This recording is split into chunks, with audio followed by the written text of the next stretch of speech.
मेरे प्यारे देशवासियों, आप सबको मेरा हार्दिक प्रणाम। आजकल ये नूह की घटना के विषय में बहुत कुछ हिंदू मुसलमान हो रहा है और मैं एक जाट का बेटा हूँ। हमारे जाट भाई मुसलमानों को समर्थन देने के लिए बात कर रहे हैं। मुझे भी पता है, सब लोग जानते हैं, लड़ाई झगड़े में कुछ नहीं रखा। जो कुछ रखा है सब प्यार में, मोहब्बत में रखा है। प्यार मोहब्बत में रहोगे तो आप सदियों तक साथ रह सकते हो, वरना आप एक दिन भी साथ नहीं रह सकते।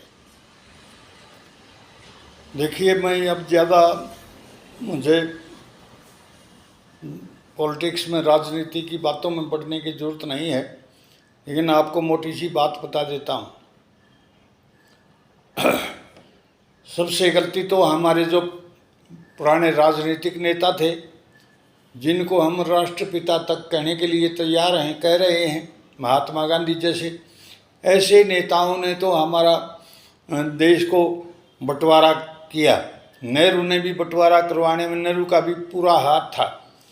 मैं आपको ज़्यादा कुछ कहना नहीं चाहता है कि एक अंग्रेज़ ने नेहरू का जब इंटरव्यू लिया तो उसने ये मान लिया था कि हाँ, मैं बंटवारा करने में मैं शामिल था।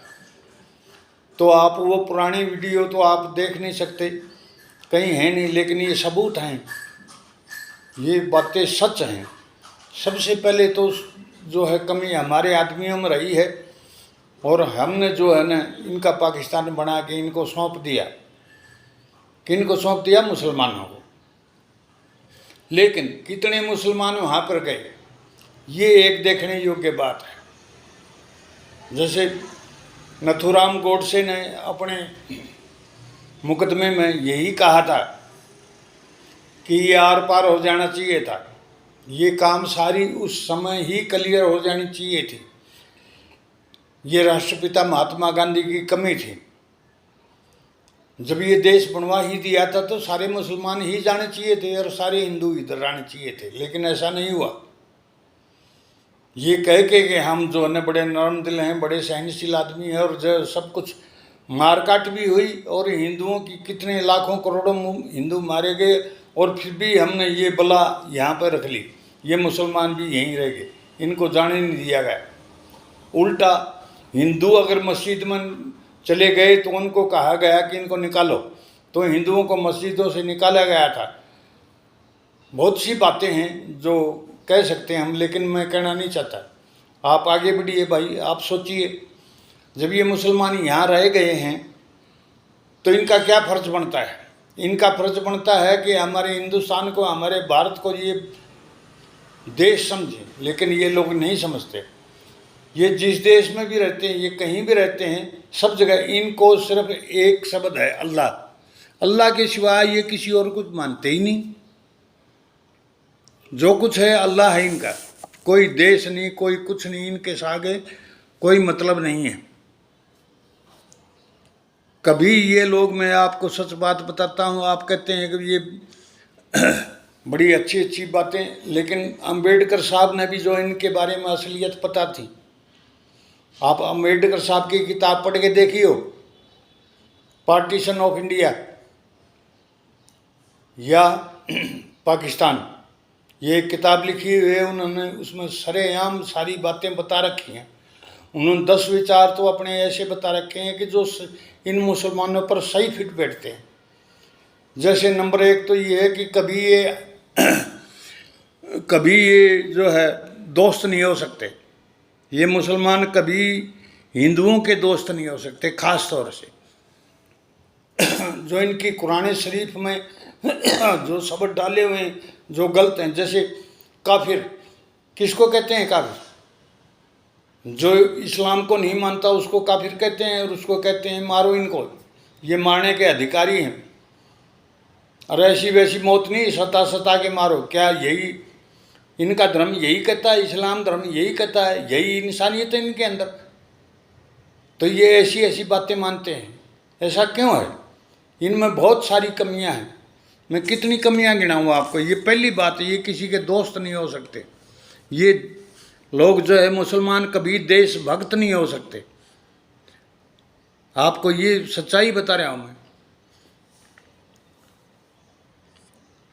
भाई साहब,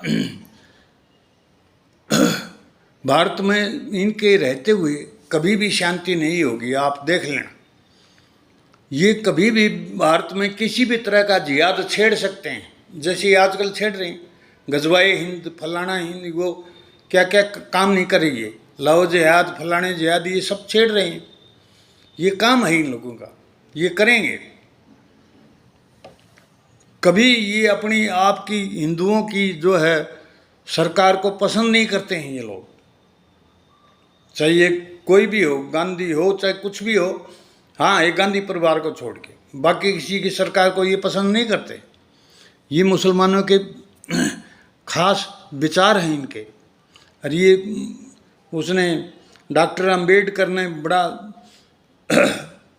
पढ़े थे और डॉक्टर अंबेडकर ने इनके ऊपर खोज की थी, इसी के ऊपर इन्होंने किताब लिखी थी। ये समाज सुधार के हमेशा विरोधी रहे हैं, ये कुछ भी नहीं सुधार सकते, ये अपने ग्रंथों में ही सुधार नहीं कर सकते। हम तो अपने संविधान में भी सुधार करते आ रहे हैं, उसमें कितनी अमेंडमेंट है। ये कहते हैं हम संविधान मानेंगे, लेकिन आप ये कहते हैं कि कुरान तो हमारे ऊपर से लिख के आई है। ऊपर क्या क्या था भाई? प्रिंट मीडिया ऊपर बैठा था क्या? ये प्रेस, ये प्रिंट करने वाले लोग बैठे थे क्या वहाँ से, जिन्होंने कुरान लिख के नीचे भेज दी? ये सब कुछ किताबें तो नीचे वाले ने नहीं लिखी होंगी, अल्लाह ने तो नहीं लिखी है, फिर इंसान नहीं लिखी है, तो क्या इंसान में त्रुटियों की ठीक नहीं कर सकते? लेकिन ये कट्टरवादी मुसलमान है ना, ये आड़े हाथों लेना चाहिए इन लोगों को, इनको कहना चाहिए, इनको समझाना चाहिए। ये कभी सुधार नहीं कर सकते, ये मन गढ़ंत इन्होंने ही लिखा हुआ है सब कुछ। वरना कुरान में ऐसी हिंसा की बातें लिखना तो सबसे गलत बात है। ये अल्लाह क्यों लिखेगा? अगर इनका अल्लाह इतना ही अच्छा है और उसको इंसानियत अच्छी लगती है, तो काफिर शब्द क्यों यूज करेगा उनकी अपनी किताब में? आपको याद होगा ये तस्लीमा नसरीन बांग्लादेश की, और अपने देश का भी था एक जो है, अभी इन्होंने बड़े सुधार के कार्य किए, बड़े लिखे लेख लिखे थे, लेकिन इन्होंने कभी किसी की बात नहीं मानी। ये ना ही मान सकते, ये सुधार कर ही नहीं सकते, ये सामाजिक सुधारों के विरोधी हैं। इसका मतलब समाज में जितनी कुरीतियां हैं ये उनको ही अपना सकते हैं। ये खुद ही कुरूप हैं, खुद ही इनके दिल के काले हैं, इनमें निशानियत नाम की चीज़ नहीं है। तो फिर ये अच्छी बातें कहाँ लिख पाएंगे? अपनी किताबों में, इनकी किताबों में कोई किताब उठा के देख लिए, अच्छी बातें नहीं मिलेंगी, सब गंदी बातें मिलेंगी। इनका भारत में भी all India Muslim personal law board था, जिसके मेंबर या रहे थे या अध्यक्ष रहे वसीम रिजवी। अभी पिछले दिनों वो हिंदू में कन्वर्ट हुए थे। उसने इतराज़ उठाया था, अगर ये अपनी किताब कुरान में से 26 चीज़ें आयतें निकाल दें तो सब कुछ ठीक हो जाएगा। लेकिन ये तो लोग प्रेरित हैं उस कुरान से, ये तो हिलना भी नहीं चाहते, एक शब्द भी उसमें से काटना नहीं चाहते। इसका मतलब कुरीतियाँ तो हैं, उसमें नहीं निकालना चाहते। क्यों नहीं निकालना चाहते, इसका भी बहुत बड़ा कारण हो सकता है। ये एक्सप्लॉइट करना चाहते हैं, ये लेडीज़ को एक्सप्लॉइट करना चाहते हैं। उसमें तो तलाक के भी हैं, बुर्के की भी बातें हैं, सब कुछ की बातें हैं। ये बुर्का सबसे गंदी प्रथा है। जब तक इनकी औरतें बुर्के में रहेंगी, इनके नौजवान सेक्स विकृति के आदमी बनेंगे सबसे। यार, जब ये बुर्के में रहेंगी तो क्या करेंगे? युवाओं में क्या होता है इसके खिलाफ हैं, बहुत बुराइयाँ पनप जाती हैं। जब बुराइयाँ पनप जाती हैं तो फिर ये क्या करेंगे? ये अपहरण ही और मर्डर ही ये करेंगे, बलात्कार करेंगे, और क्या करेंगे ये? और यही ये आज कर रहे हैं, हम देख रहे हैं इस बात को। हमें समझना चाहिए। तुमने बहुत से हिंदूवादियों के समाचार भी सुने हैं इस चैनल पर, इस नूह वाले संकट के ऊपर, लेकिन क्या कभी न ये किसी ने ये ध्यान दिया है कि ये जो बातें जो कह रहे हैं हिंदू कह रहे हैं कि भाई हम जो है झगड़ा नहीं करेंगे, नहीं करेंगे, ये तो बहुत अच्छी बात है, मुसलमानों का हम साथ देंगे, सब कुछ करेंगे, लेकिन क्या मुसलमानों ने समझना चाहिए? नहीं समझना चाहिए भाई। मैं खुद भी हिंदू हूँ, मैं जाट का बेटा हूँ, मैं खुद भी समझता हूँ, इन्हें समझना चाहिए। जो ये कमियां मैंने बताई, इन कमियों को दूर करना चाहिए, इन लोगों को समझाओ। ये सरकार से नहीं, किसी कानून से नहीं समझेंगे। इनके साथ मीटिंगें करो, बैठे हो, इनको बैठकर मीटिंग करो, बातचीत करो, इनके कट्टरवादियों की सोच पहले बदलो, तभी हो सकता है। इनके साथ छोटे मोटे समझौते करो, तभी जाके इनके विचार बदल सकते हो आप। और मैं ये कहना चाहता हूँ कि ये सभी पॉलिटिकल पार्टी, राजनीतिक पार्टी अपना अपना हित साधने के लिए इनका यूज करती हैं, इनके वोट लेने के लिए इनके खिलाफ षड्यंत्र करती हैं।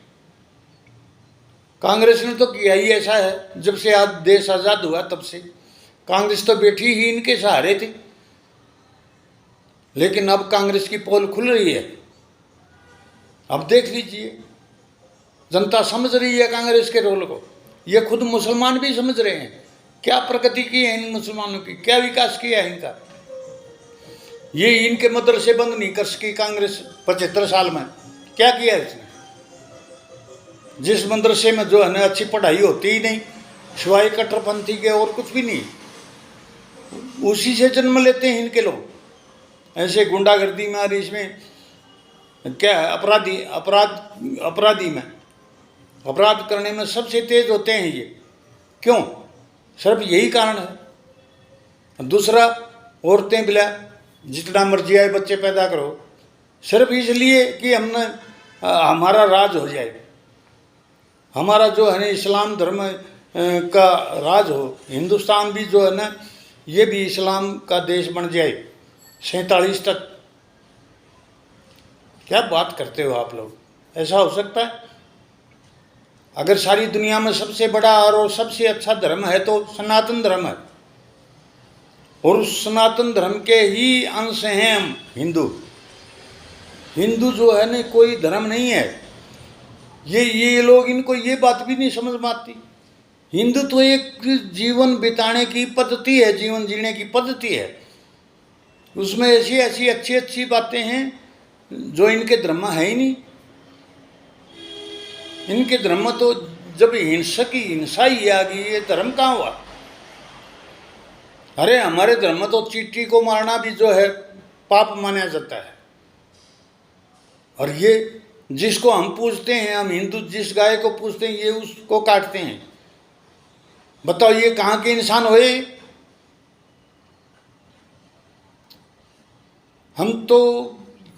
मैं तो यही कहना चाहता हूँ भाई साहब, आप सावधान हो जाइए। हिंदू भाई लोगों को मैं अपील करता हूँ, आप इन लोगों को समझाओ, बुझाओ, पास बैठो, मीटिंग करो, समर्थन करो, सब कुछ करो, हिंसा भी ना करो, लेकिन इनका विचार बदलो। ये खामखा के संगठन बना के RSS बना दिया, बजरंग दल बना दिया, गोरक्षक दल बना दिया, ये पता नहीं क्या क्या बनाए संगठन बनाए बैठे हैं। इन्होंने जो है ना कहर उतार दिया, कहर कर दिया। और क्या क्या षड्यंत्र करके इन लोगों से दंगे करवाते हैं।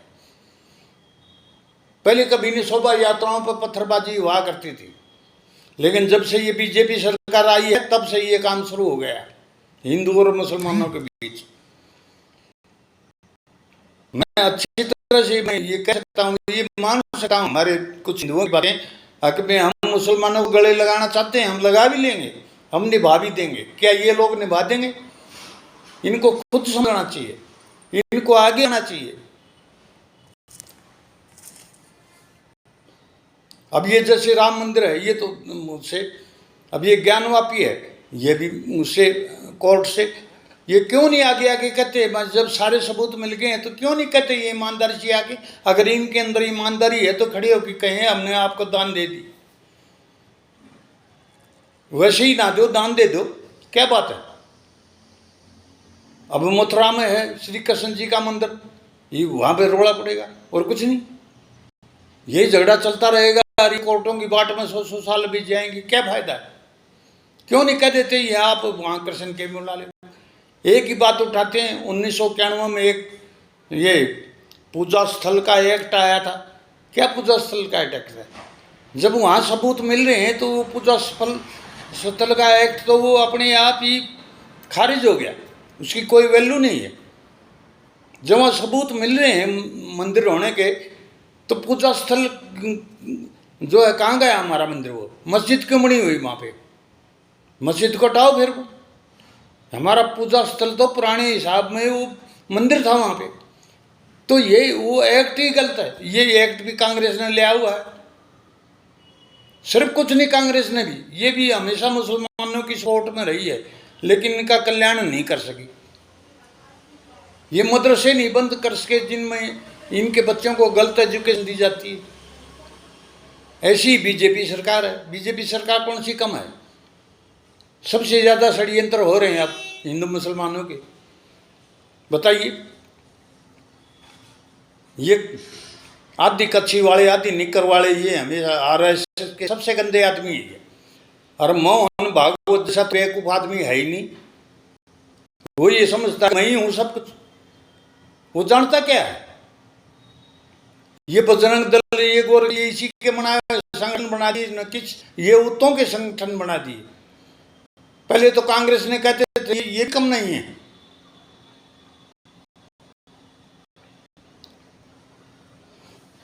ये क्या राष्ट्रीय स्वयं सेवक दल, क्या आरएसएस, क्या स्वयं सेवक संघ? अरे ये अपनी सेवा करवाने के लिए संघ बना रखे इन्होंने। ये राष्ट्रीय आदमी है क्या? राष्ट्रीय आदमी ये नहीं होने चाहिए।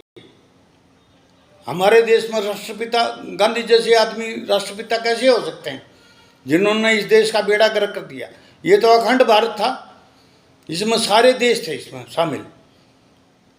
अभी भी सारे एशियन देशों में हिंदू परंपराएं चल रही हैं, भले ही वो मुस्लिम देश है। इंडोनेशिया है, मलेशिया है, थाईलैंड है, म्यांमार है, बेशक वो मुसलमानी देश हैं, लेकिन वहाँ पे रीति रिवाज सारे हिंदुओं के चल रहे हैं। क्यों नहीं समझते ये लोग? ये रोहिंग्या मुसलमान म्यांमार से आ रहे हैं, ये वहाँ भी हिंदू से हिंदुओं ने मार के काटे हैं। ये उनको तंग करने लगे। यही तो बातें हैं। हम नफरत नहीं करते मुसलमानों से, हम उन मुसलमानों से नफरत करते हैं जो नकली हैं, जो रोहिंग्या हैं, दूसरे देशों आए, बांग्लादेश के हैं, जो बाहर से दूसरे देश से आए हुए हैं, और जो यहाँ रह रहे हैं, उनमें जो नकली मुसलमान हैं उनको बाहर निकालो।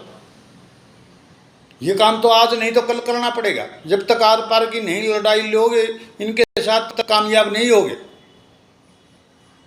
इनको भी आना चाहिए।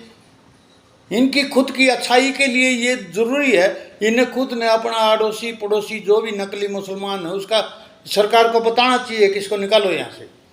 ये क्यों रखना चाहते हैं उनको अपने भाई बना के? कई बार यही लोग जो जिनसे आगे बाहर से आगे बस रहे हैं, ये रोहिंग्या वगैरह, बांग्लादेशी वगैरह और नकली मुसलमान हैं जो ये बस रहे हैं, यही दंगे कराते हैं हमारे देश में। असली तो दंगे कराएंगे ही नहीं। मेवात में असली मुसलमान है मेव। पहले तो मेव की आर्मी, मेव तो बड़े अच्छे थे, बड़े बहादुर थे, हम मानते हैं, बड़ा पीसफुल एरिया रहा है। लेकिन ये बदनाम कर दिया बीजेपी गवर्नमेंट में। मिनी पाकिस्तान क्या बकवास मचा रखी है ये।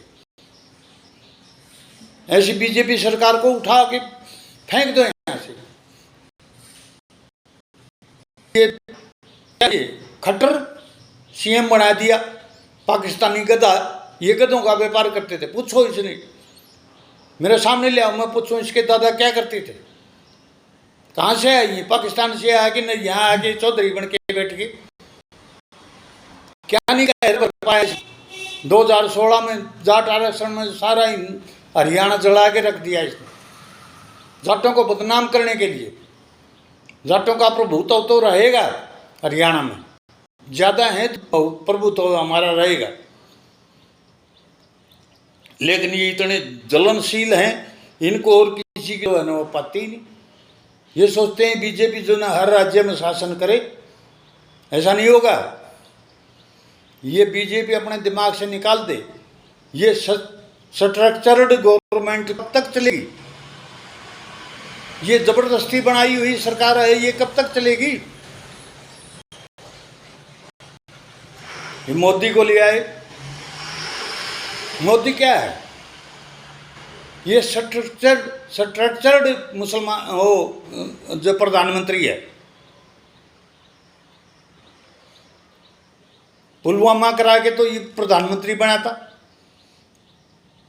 सत्यपाल मलिक ने सारी बातें खोल दी इसकी। अब सारे हिंदुस्तान को पता लग चुका है, इसकी सारी पोल खोल दी। वो 49 सैनिक मरवाए थे पुलवामा में, किस लिए मरवाए थे? इसी ने मरवाए थे। अपने आप को बहादुर शो करके बस लोगों के वोट ले लेना और जो है ना पीएम की गद्दी पर बैठ जाना, यही तो काम किया है अभी तक इसने। और क्या किया है? ये सारा स्ट्रक्चर्ड काम हो रहा है। ये बाहर के देशों में जाता है, किसी मीटिंग में जाते हैं, एक पपुआ गुयाना का प्रधानमंत्री ने इसके पांव क्या छू लिया, भारतीय जनता पार्टी तो, अरे तुमने 100-200 करोड़ रुपए दे दिए होंगे उसको, छोटे ही टापू का प्रधानमंत्री है और उसको वो पांव तो छू लेगा बस। और क्या है? ये स्ट्रक्चर्ड है, ये बनाया हुआ, ये जनता ने नहीं बनाया, ये खरीदा हुआ है। ये हिंदू मुस्लिम करके सारे हिंदुओं की वोट लेना चाहते हैं, ये सोचते हैं बस। अब हिंदू इनको वोट नहीं देगा, ये इनकी चाल वो समझ गया। खैर तो कांग्रेस ने भी कम नहीं गाला था, कांग्रेस ने भी बहुत किया था। कांग्रेस भी जो है ना बहुत खप्पर भरनी है। इंदिरा गांधी को क्यों मारा गया था? उसने सिखों की बेइज्जती करी, अमृतसर का स्वर्ण मंदिर तोड़ा और सिखों के साथ कितना बुरा हाल किया था इन्होंने। तो सिख क्यों छोड़ेंगे उसको? जितना खप्पर भरा था उसको मारा। जो जैसा करेगा वैसा भरेगा। वो कहते हैं बोले लो की वो प्रधान, लो रानी थी, वो लो जैसी थी वो प्रधानमंत्री। वो एक ढिल्ले की प्रधानमंत्री नहीं थी। उसके राज्य में सिंधिया जैसे लोग मारे गए। क्यों? षड्यंत्र के तौर पर मारे गए थे वो। सारी पोल मत खुलाओ मुझे। राजीव गांधी खुद सोनिया गांधी ने मरवाया था। किस लिए? कि कांग्रेस की सरकार की सहमति हुए वोट मिल जाएंगे, और कोई कारण नहीं था। और इंदिरा तो थी खप्पर पकड़ी। उसने जब अपने बेटे का ही एक्सीडेंट करवा दिया, ऊपर से गिरा के मरवा दिया। क्या समझते हो आप लोग? ये तो है बेवकूफ बदनाम। और ये बेवड़ी इंदिरा, ये प्रियंका गांधी हैं, ये शराब में धुत रहती है हमेशा। हमने देखा है इसको अच्छी तरह से, इसके वीडियो देखे हैं। शराब में नशे में देखा है। ये लोगों ने इसके वीडियो बना के आउट करे थे। रोजाना शराब पीती है, बेवड़ी है ये बेवड़ी। और लोग खुश हो रहे हैं। इसकी इंदिरा गांधी से, इसकी दादी से शक्ल मिलती है। कि दादी से शक्ल मिल गई तो ये लाडसा बन गई, रानी बन गई। क्या था इनके पास? ये वाड्रा का परिवार जो है ना, ये बर्तन भांडे बनाया करते। हाँ जी, हरियाणा में इतनी जमीन लेके कहाँ से ले गए? ये हुड्डा की मेहरबानी से। हुड्डा ने पता नहीं क्या इनके साथ क्या कर रखा है। हुड्डा ने लोगों की जमीन खरीद के इनको दे दी। क्या मतलब हुआ इसका? अरे ये ऐसे ऐसे गंदे लोग हैं, इनमें राजनीति में जाना नहीं चाहता, मैं इन लोगों से बात नहीं करना चाहता। ये राजनीतिक आदमी जो सबसे गंदे आदमी होते हैं। क्या ये एक बार बन गया तो सारी उम्र भर की पेंशन होगी? और ऐसी चीज़ इसी वजह से, इन फैसिलिटीज़ की वजह से ये अब हर परिवार चाहता है कि हमारे आदमी ज़्यादा से ज़्यादा आए पॉलिटिक्स में। क्या लालू यादव, किस किस का नाम लूँ मैं? दुनिया भर के हैं। मुलायम का परिवार, बताओ कितने आदमी हैं इनके एमएलए? किस लिए? साढ़े को आज तक कख नहीं। अखिलेश टूटी चोर, इनको कोई शर्म नहीं है।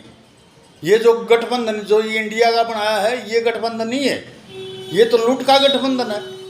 सारे भ्रष्टाचारी हैं, सारे चोर हैं, उचक्के हैं, कोई भी अच्छा आदमी नहीं है।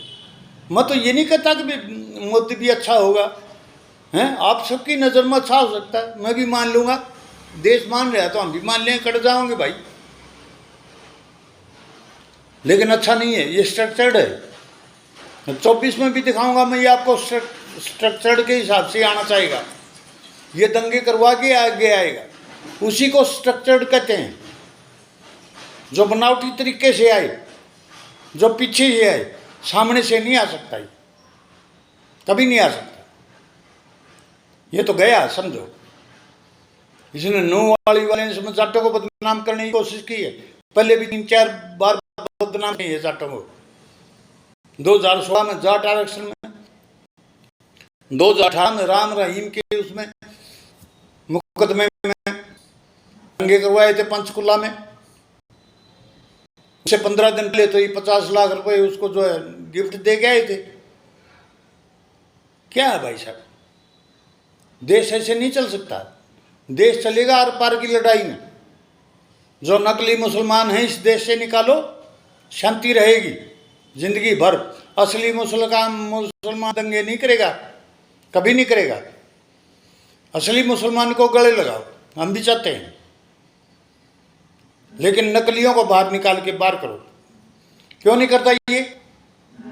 300 सीट लेके बैठा है, ये क्यों नहीं ऐसा कानून बनाता कि उनको बाहर निकाले?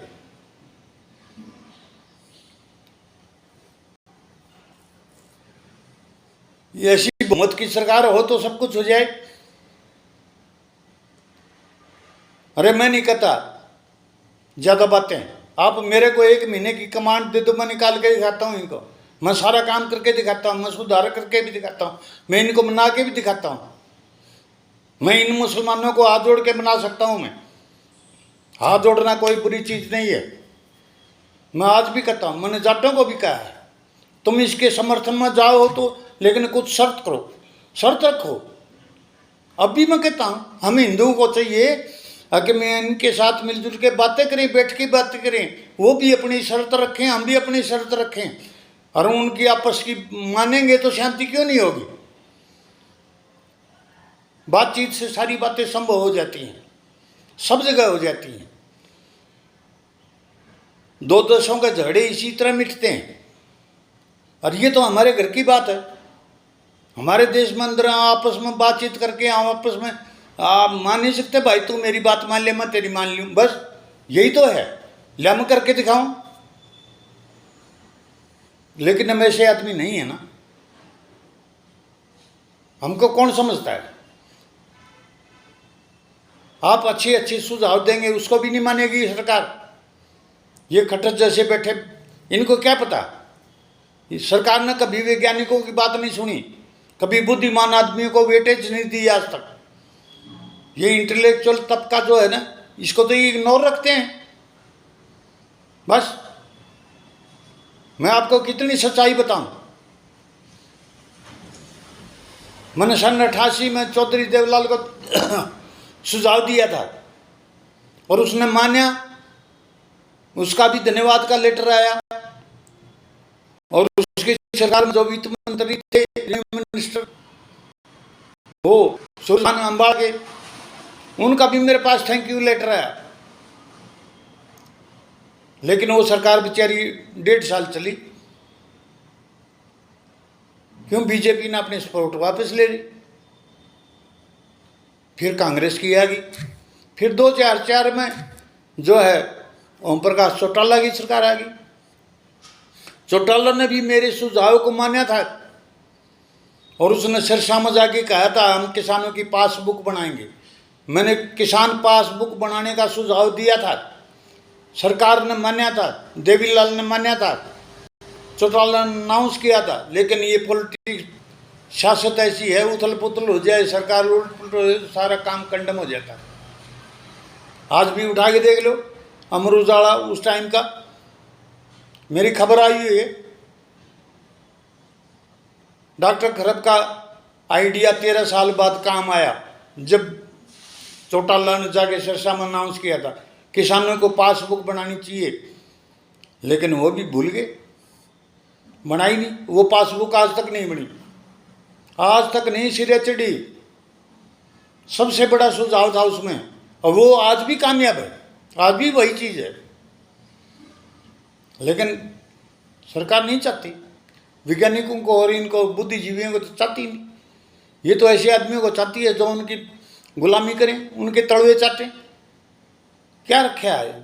इसलिए हम बुद्धिमान आदमी जो राजनीति से नफरत करते हैं, किस लिए करते हैं? मैं डॉक्टर खरब मैंने दिए थे वो सुझाव देवीलाल को, वो देवीलाल की चिट्ठी और वो रेवेन्यू मिनिस्टर की चिट्ठी पंजाब केसरी के दफ्तर में जाके देख लियो, आज भी वही है। लेकिन वक्त बहुत माड़ा वक्त है। तो इन मैं तो बस मेरी आपसे ये निवेदन है कि आप जो है ना ये राजनीति के चक्कर में पड़ना नहीं, बीजेपी को वोट देना नहीं, कांग्रेस को भी नहीं देना, आपको भी नहीं देना। कोई नई पार्टी बनाओ, कोई नया नेता चुनो, बढ़िया, जो ईमानदार हो, जो अच्छा पढ़ा लिखा विद्वान हो, बस तभी काम चलेगा। और ये पुराने जो है आते हैं वही आते हैं, उन्हीं को वोट देते हो। आपके पास और कोई विकल्प नहीं है। विकल्प तो है, एक बार आपको शायद याद नहीं, जब देवानंद एक्टर देवानंद जिया करता तो उसने अटल बिहारी वाजपेयी के टाइम में एक पार्टी बनाई थी बुद्धिजीवियों की, नेशनल इंटेलिजेंस पार्टी, कुछ ऐसा ही नाम था उसका। लेकिन वो सिरे नहीं चढ़ी। मैं तो अब भी चाहता हूँ आप नए सिरे से नई पार्टी में आओ, किसी में दम हो तो बनाओ। लेकिन ये लोग जो है ना बस ऐसे ही हैं। हमने हुड्डा को भी लिखा था भाई नई पार्टी बना के आ जा, तू तेरे साथ हो जाएंगे। लेकिन नहीं, हुड्डा की तो माँ वही लगती है ना सोनिया, ये तो इन्हीं के पैरों में पड़े रहे। ये तो ऐसे लोग हैं। बस इन पार्टियों का प्रिंट छोड़ो, सरकार ऐसी बनाओ जो बढ़िया हो। क्या आपको पता है कनाडा में कैसी सरकार है? हर मंत्री अपने विभाग का सबसे सीनियर आदमी है, सबसे पढ़ा लिखा होशियार आदमी है। लेकिन हमारे यहाँ ऐसा नहीं है। सरकार बनाने का तरीका ही नहीं जानना चाहिए। बस मैं और ज़्यादा आपका बहुत ज़्यादा समय ले लिया, मैं ज़्यादा समय लेना नहीं चाहता। जो मोटी मोटी बातें हैं मैंने आपको यही बताई हैं, और मैं इनको एंकरों की तरह जो है ना मैं मिला जुला के कुछ कह नहीं सकता, लेकिन मोटी मोटी बातें मैंने कही है। आप इनके ऊपर गौर करो, आप इनको समझो। अगर आपने मेरी बातें कुछ अच्छी लगी हों तो आगे भेज देना, नहीं तो कोई ज़रूरत नहीं है। मैं पब्लिसिटी के लिए नहीं आया आपके पास। मैं सिर्फ ये चाहता हूँ कि देश में शांति बनी रहे। वो शांति भाईचारा तभी बना रह सकता है जब हम आपस में एक दूसरे की बात को मानेंगे। ये मुसलमान हिंदुओं की बात माने और हिंदू मुसलमानों की बात माने, तभी काम चलेगा। आप बैठिए, पंचायत कीजिए। ये करते हैं महासम्मेलन, वहाँ कर दिया वहाँ कर दिया, ऐसे नहीं होता है। आप एक ज्वाइंट सम्मेलन कीजिए, वहाँ इनके इंटेलेक्चुअल और अपने इंटेलेक्चुअल को बिठा के बात कीजिए आपस में, तभी समझौता होगा और मान जाएंगे। ये कोई इंसान नहीं है क्या? ये भी इंसान है। ये कहाँ जा सकते हैं? तो भाई साहब, इस देश में परमानेंट शांति अगर आप लोगों को चाहिए तो आपस में मिल बैठ के या एक दूसरे का समर्थन करना पड़ेगा, एक दूसरे की बातों को मानना पड़ेगा। हाँ, एक आइडिया आया है मेरे दिमाग में। अगर मुसलमान भाई चाहें हमारे हिंदुओं से समर्थन चाहिए, हिंदुओं की सारी जातियां आपको समर्थन कर देंगी। आइए, इस दिवाली के ऊपर दीपक जलाइए हम हिंदुओं की तरह अपने अपने घरों के ऊपर। इससे बढ़िया और मौका क्या मिले मुसलमानों को भाईचारा दिखाने के लिए? सिर्फ भाई भाई का वर्ड नहीं चाहिए, हमको चारा बना ले। आप जो है ना अपने, जैसे हम हिंदू लोग जो ना अपने मकानों के ऊपर दिए जगमगाते हैं, रोशनी जगमगाती है, आप भी कीजिए अपने। पता है कि आप हमारे त्योहारों को मनाते हैं अच्छी तरह से, हम भी आपके त्यौहार में शामिल होंगे 100%। फर्क सिर्फ इतना ही है। अब भी तुम फर्क कर रहे हो। हम आपकी मस्जिद में चले जाएंगे हिंदू, लेकिन आप मुसलमान हमारे मंदिर में नहीं जाएंगे। ये फर्क नहीं है तो और क्या है? सोचिए जरा गहराई से। भाई साहब, बस मैं और ज़्यादा समय नहीं लेता। मैं आप सब लोगों से, हिंदुओं से भी, मुसलमानों से भी और सभी जातियों से ये कहता हूँ कि सारे एकजुट हो जाओ और कुछ नहीं रखा झगड़े में। सारे एक दूसरे के साथ बातें करके आपस में शांति से रहना सीखो भाई साहब, शांति से रहो। भाई साहब, आप सब लोगों को मेरा प्रणाम, नमस्कार।